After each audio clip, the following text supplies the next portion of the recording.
하나님 아버지, 우리에게 독생자 예수 그리스도를 보내주시고 그 아들을 믿는 믿음으로 구원받게 하여 주심을 감사드리옵나이다. 하나님, 저희들이 날마다 구원의 확신 가운데 하나님이 주시는 하늘의 평안과 기쁨을 누리게 하여 주시고, 저희들이 기꺼이 자발적으로 주님의 말씀에 순종하며 주님이 우리에게 허락하신 복된 믿음의 길들을 걸어가게 하여 주시옵소서. 날마다 주님을 향한 사랑의 깊이가 더해가게 하시고 우리 입술에 감사의 찬양이 날마다 우리의 입에서 흘러 넘치게 하여 주시옵소서. 성령 하나님께서 오늘도 우리의 모임 가운데 함께하여 주시기를 원하오며 예수 그리스도의 이름으로 기도드리옵나이다. 아멘. 교회 안에는 네 부류의 사람이 있다라고 말씀을 드렸습니다. 교회에는 나오지만 자기 자신이 구원받았다라고 하는 것을 확신하지 못하지요. 그리고 그것은 사실입니다. 그리고 교회에 나와서 자기 자신이 구원받았는지 확신할 수는 없지만 구원받은 사람이 있어요. 또 구원에 대하여 확신하지만 구원받지 못하는 사람도 있어요. 이 세 번째의 사람들이 문제가 되지요.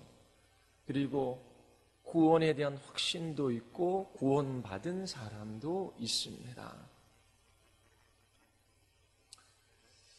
예수 그리스도 그분을 믿는 믿음으로 우리가 구원받아요. 예수 그리스도를 믿는 믿음은 믿음의 본질에 속한 것이지요. 예수님께서 하나님의 모든 법에 순종하셨어요. 죄인들을 위하여 십자가에서 죽으셨습니다.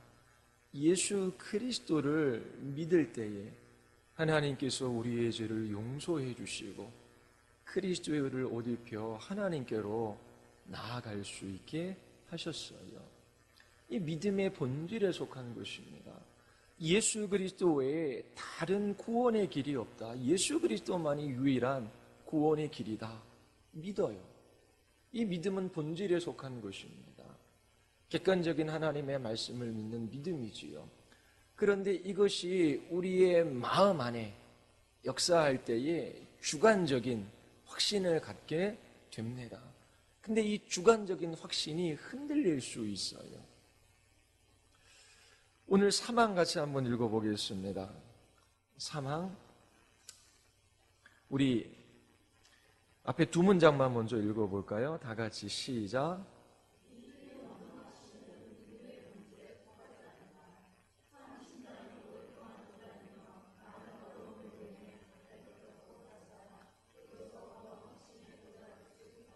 예, 우리 시편 77편 1절서부터 12절까지 자, 시인이 어떠한 고통 속에서 부르짖는지 우리 교독합시다. 77편 우리 각주 1번 맨 뒤에 있습니다. 아삽의 시 인도자를 따라 여두둔의 법칙에 따라 부르는 노래. 내가 내 음성으로 하나님께 부르짖으리니 내 음성으로 하나님께 부르짖으면 내게 귀를 기울이시리로다.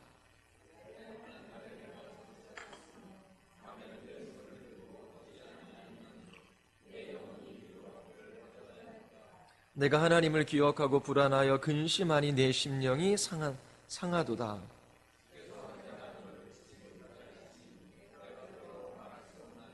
내가 옛날 곧 지나간 세월을 생각하여 싸우며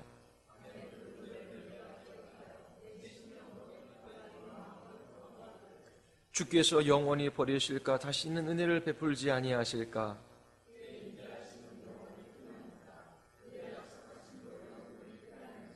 하나님이 그가 베풀실 은혜를 잊으셨는가? 노하심으로 그가 베풀실 긍휼을 그치셨는가 하였나이다.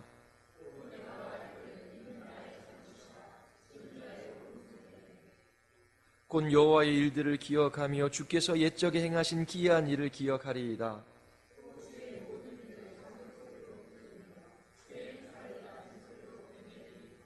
시인은 불안과 근심과 걱정과 두려움 속에 떨고 있어요. 잠도 못 자요. 괴로워 죽겠습니다. 하나님 앞에 부르짖어 기도하지만 주님께서 듣지 아니하시는 것 같아요. 주님이 나를 영원히 버리셨나? 주님께서 은혜를 거두어 가셨나? 그의 인자하심은 그쳤는가? 하나님의 약속도 이제 폐하여졌는가? 나는 하나님께 버림받은 자인가? 그 괴로움 속에서 하나님 앞에 부르짖고 있습니다. 시편을 기록한 저자잖아요. 성경을 기록한 인물입니다. 그럼에도 불구하고 이 성경의 저자 또한 구원의 확신을 잃어버리고 이렇게 당황하는 때가 있습니다. 구원의 확신을 소유하는 것은 믿음의 본질에 속하지 않는다라고 첫 문장에서 말하고 있어요. 믿음의 본질에 속하는 것과 그렇지 않은 것이 있다라고 하는 것을 알 수 있어요. 믿음의 본질에 속하는 교리가 있습니다. 어떤 교리가 있나요? 예수 그리스도의 양성교리. 여호와의 증인 몰몬교들은 예수님의 신성을 부인해요. 그들은 이단이지요. 또 이신칭의 교리. 캐톨릭은 이신칭의 교리를 정죄합니다. 16세기에 있었던 트리엔트 종교회의에서 예수 그리스도만으로 구원받는다라고 믿는다면 그를 파문하라. 예수 그리스도 그분만으로 구원받는다라고 하는 이 이신칭의 교리를 캐톨릭은 받아들이지 않습니다. 그리고 삼위일체 교리 같은 것도 아주 믿음의 본질에 속하는 교리이지요. 반면 믿음의 본질에 속하지 않는 교리들이 있어요. 오늘 웨스턴더 신앙고백서 18장은 사망에서 구원의 확신 교리가 그렇다라고 말합니다. 그리고 유아 세례에 대한 교리, 성찬에 대한 교리, 이것은 믿음의 본질에 속하는 교리는 아니에요. 그러나 너무나 중요한 교리이지요. 그리스도인이 되기 위하여 믿어야 하는 교리는 아닙니다. 구원받기 위해서 구원의 확신이 꼭 필요한 것은 아니다라고 하는 거예요. 의심하고 고통하면서도 구원받을 수 있습니다. 그러나 구원의 확신이 없이는 신자가 누릴 수 있는 이 복락에 있어서 상당히 많은 부분들을 상실하게 돼요. 확신이 구원에 있어서 필수적이지는 않지만 영적인 성장에 있어서는 아주 중요합니다. 구원에 대한 확신이 없으면 성장해 갈 수 없어요. 열매 맺는 삶을 살아갈 수 없습니다.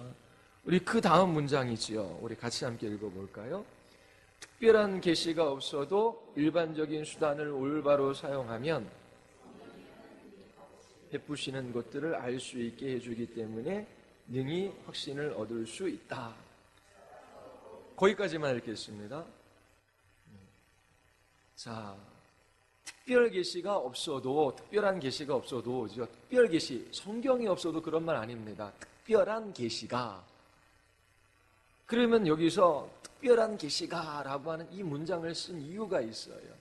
이건 로마 카톨릭 때문에 그렇습니다. 그들이 구원의 확신에 대한 교리들을 이야기하는데 그것을 염두에 두고 이것을 기록했기 때문에 그래요. 트리엔트 공의에서 결정된 사항인데 하나님이 그리스도인에게 어떤 비범하고 특별한 계시를 주지 않는다면 구원의 확신을 가질 수 없다라고 그렇게 못 박았어요. 무슨 말씀인지 이해하시나요? 캐톨릭 신자들은 여간에서는 구원의 확신을 가질 수 없어요. 일반적인 신도들은 구원의 확신에 이르는데 다 실패합니다. 그러면 구원의 확신에 이르기 위하여 뭐가 필요해요? 특별한 계시가 필요하다라고 하는 거예요. 그래서 캐톨릭은 마리아나, 성 프란체스코 아니면 토마스 아퀴나스 이런 성인 같은 사람들에게 특별한 계시가 임했고 그것을 받은 사람들만이 구원을 확신할 수 있다라고 이게 정해져 있어요. 이처럼 특별한 계시를 받은 사람들만 구원에 대하여 확신을 가질 수 있어요. 그러나 일반적인 신자들은 그 일반적인 은혜의 수단, 그것을 사용해서 구원의 확신을 가질 수 없다라고 캐톨릭은 말합니다. 그러나 종교개혁자들, 우리들이 따르는 이 신앙 고백서에서는 일반적인 수단으로서 구원의 확신을 가질 수 있다라고 말해요. 확신을 갖기 위해서는 통상적인 은혜의 수단, 하나님께서 주시는 은혜의 수단, 말씀과 기도, 성찬, 이 수단으로 충분하다고 우리에게 가르치고 있는 겁니다. 따라서 그 다음에 뭐라고 해요?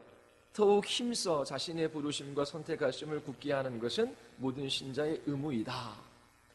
자, 베드로후서 1장 10절 각주 3번 한번 읽어보겠습니다. 다 같이 각주 3번 베드로후서 1장 10절 다 같이 시작.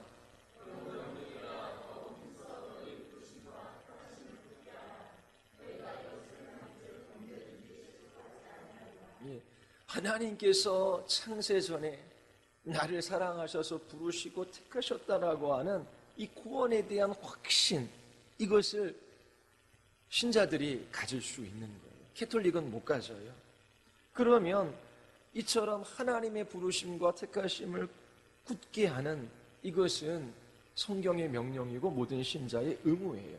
그래서 모든 일반적인 성도들은 구원의 확신을 가져야 하고 갖기 위하여 그렇게 이 말씀 앞에 서야 합니다. 자, 그 다음 문장, 그렇게 하면 있죠. 우리 같이 한번 읽어보겠습니다. 다 같이 시작.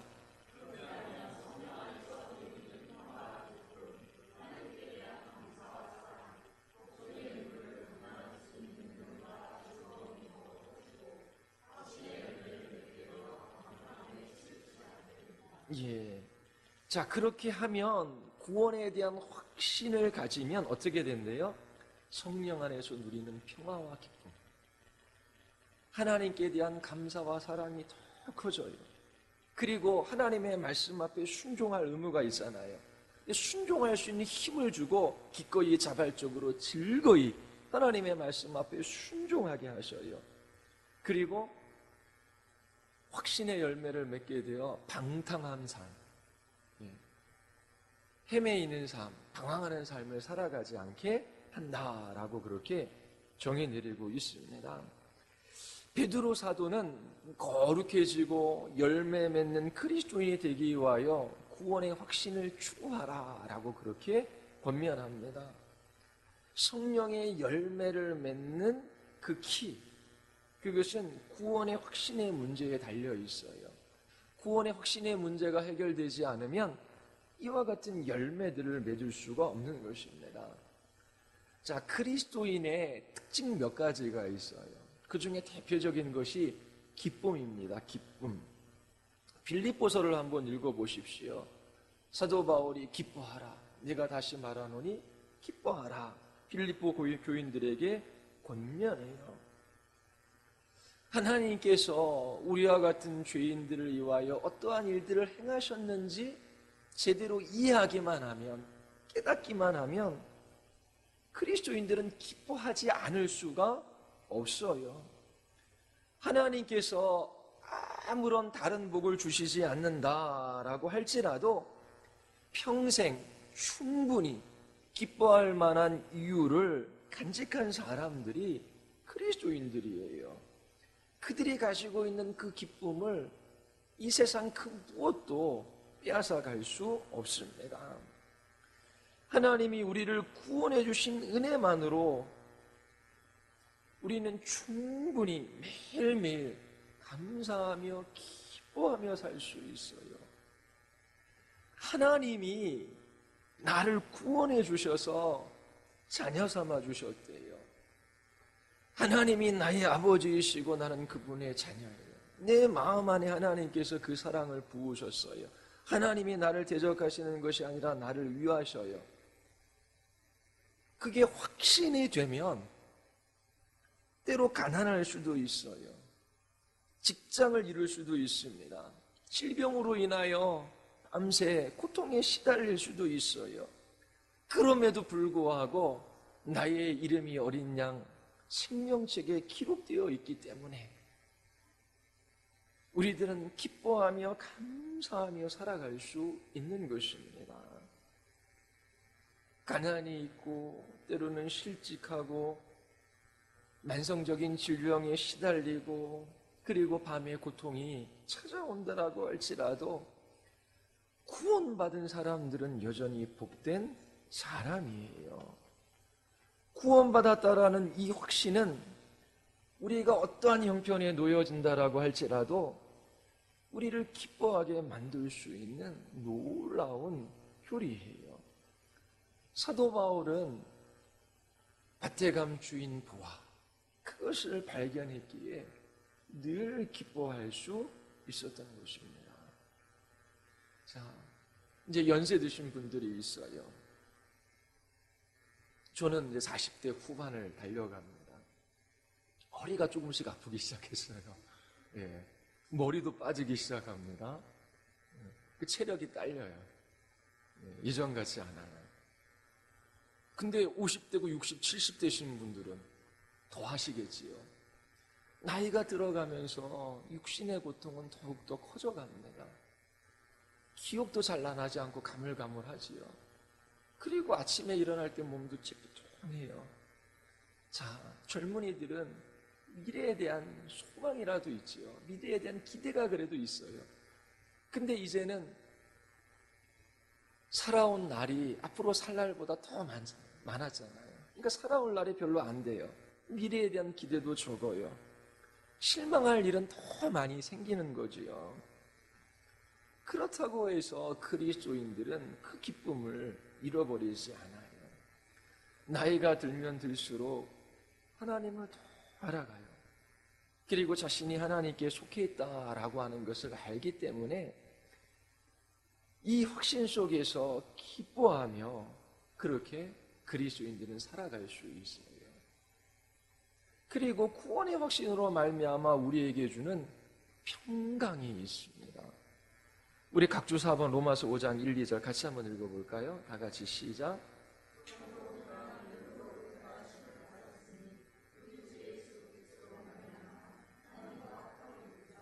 우리가 그로 말미암아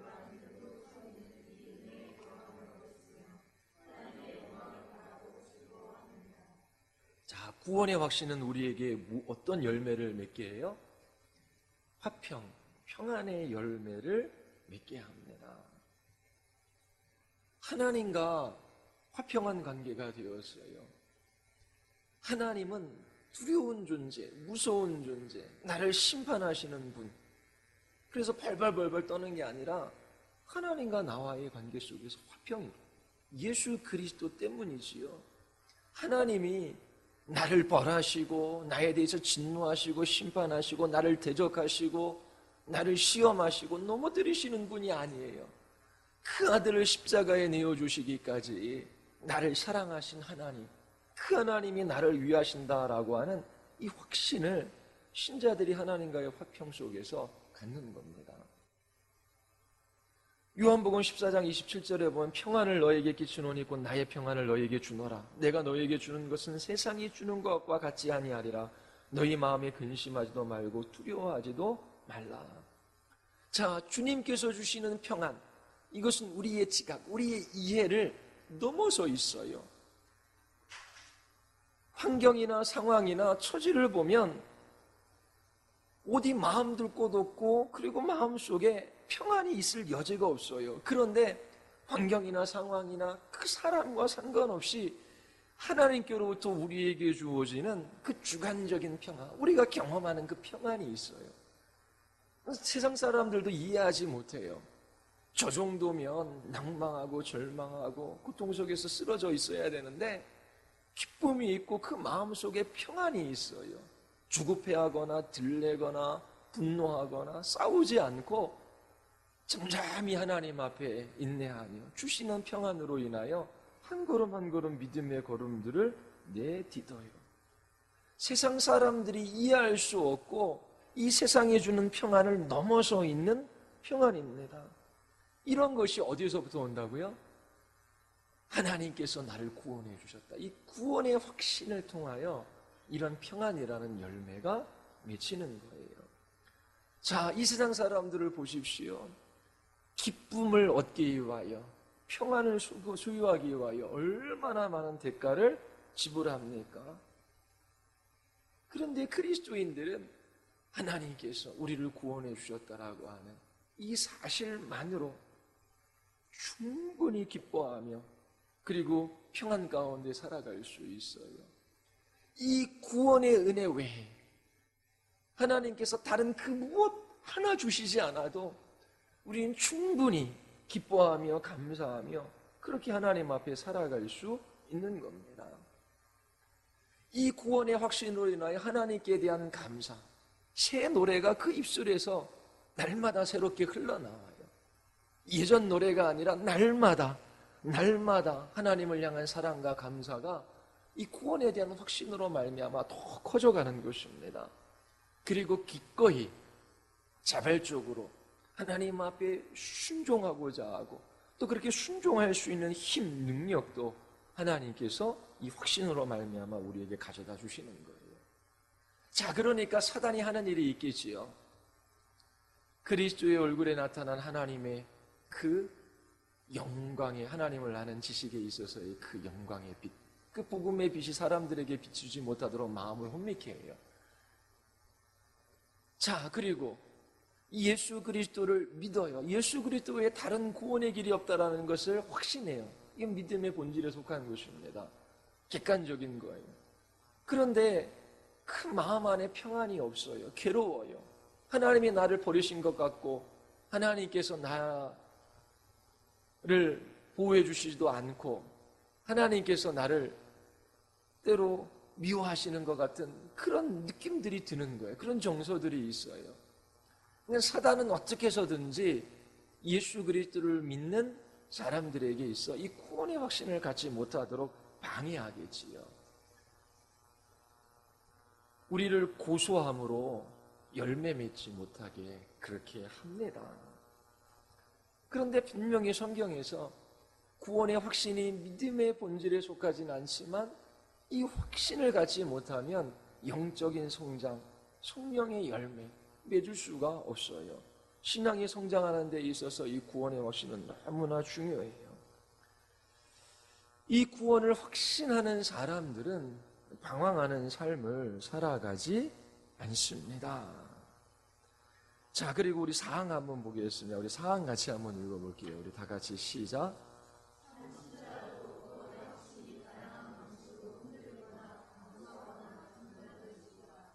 그런 결과는 확신을 유지하는 일을 소홀히 하거나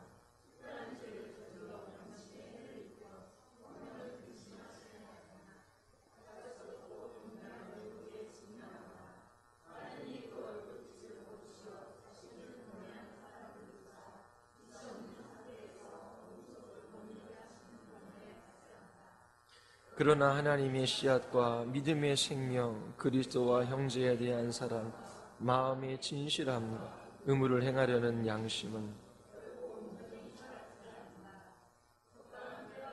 성령의 역사로 인하여 확신이 되살아나고 그렇게 되기까지 완전한 절망에 빠지지 않도록 보호받는다. 자, 우리의 확신을 약화시키는 것들에 대하여 경고하고 있습니다. 첫 번째가 뭐지요? 확신을 유지하는 일을 소홀히 하거나, 이게 첫 번째예요.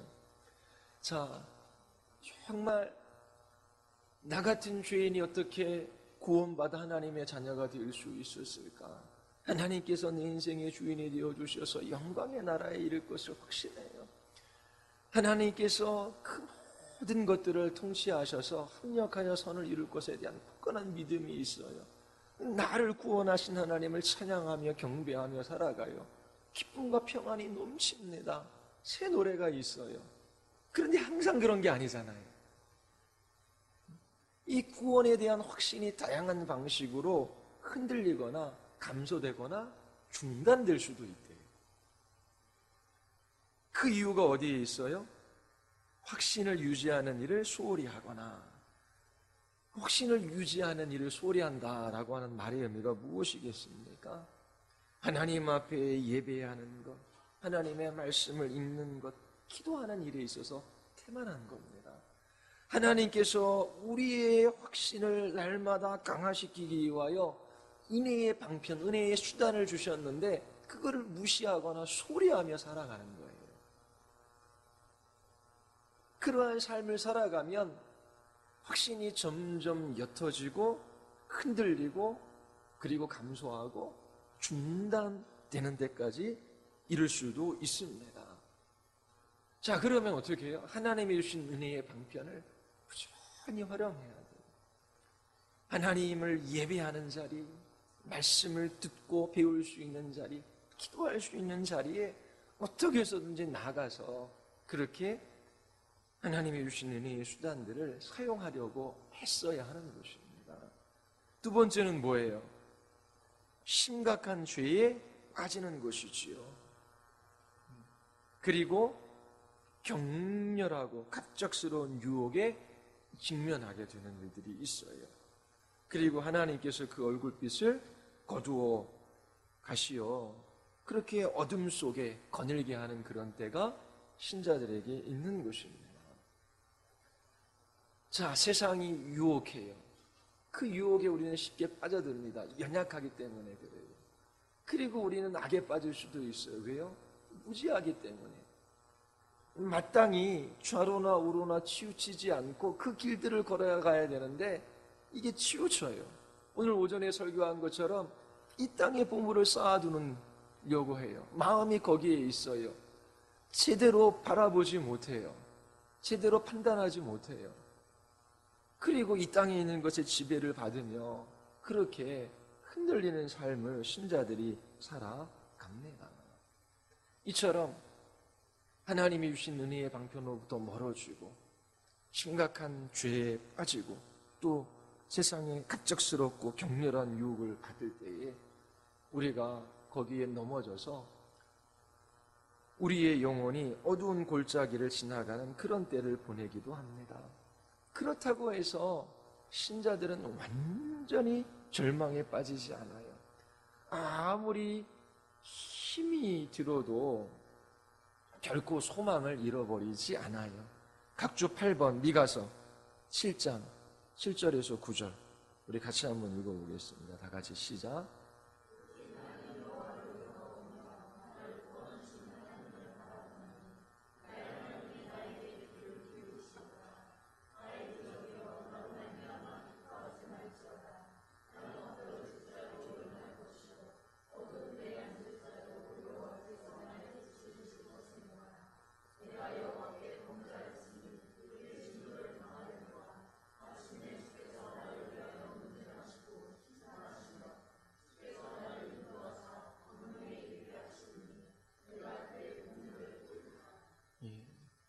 그렇게 죄에 빠지고 뒤로 물러난다라고 할지라도 완전한 절망에 빠지지는 않습니다.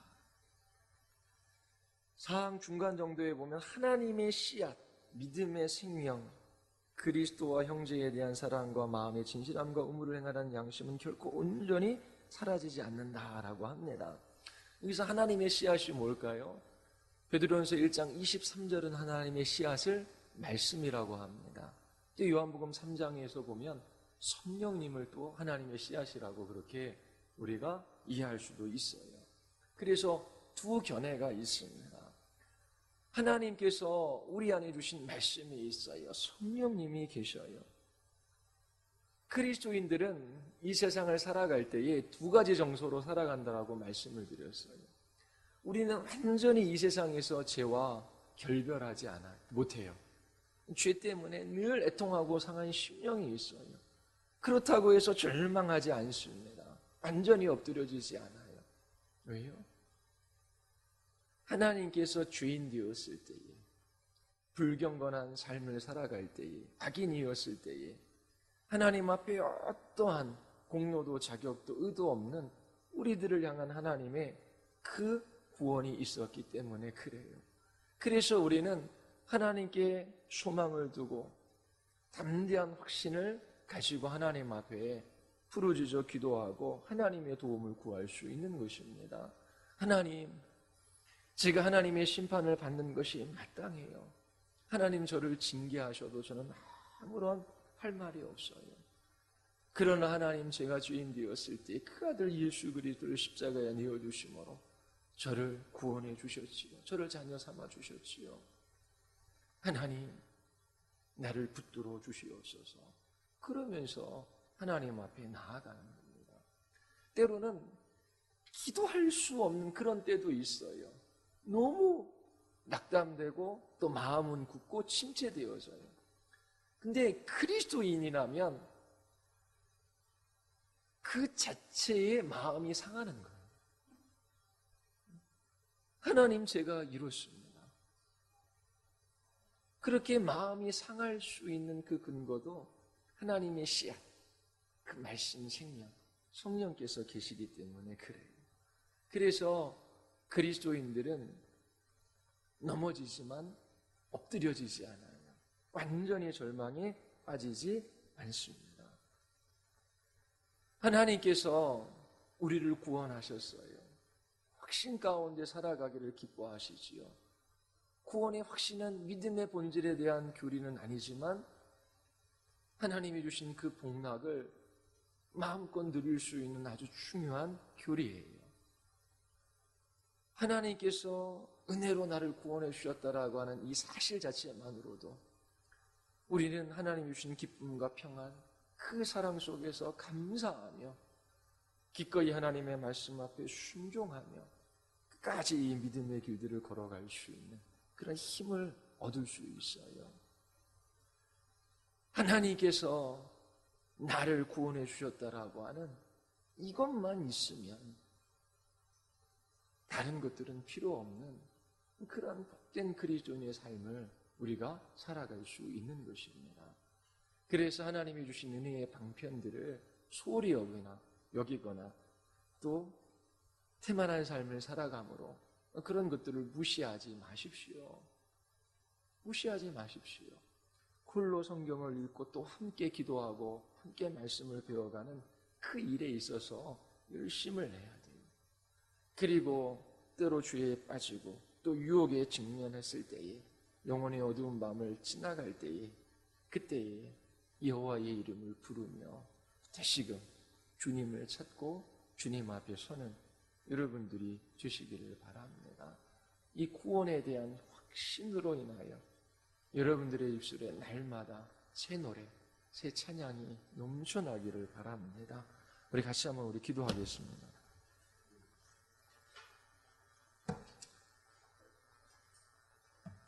우리 같이 기도할 때에 하나님, 저에게 필요한 것은 다른 것이 아닙니다.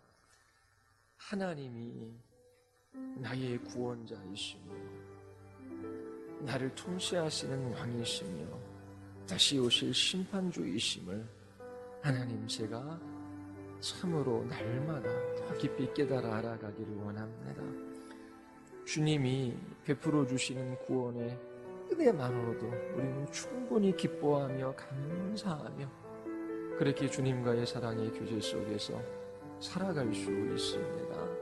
하나님 한 주간 참으로 주님께서 구원하신 이 놀라운 일들을 믿음의 눈으로 바라보게 하시고 성령께서 우리 안에 확신을 허락하여 주셔서 열매 맺게 하여 주시옵소서. 우리 같이 한번 우리 하나님 앞에 우리 기도하시겠습니다.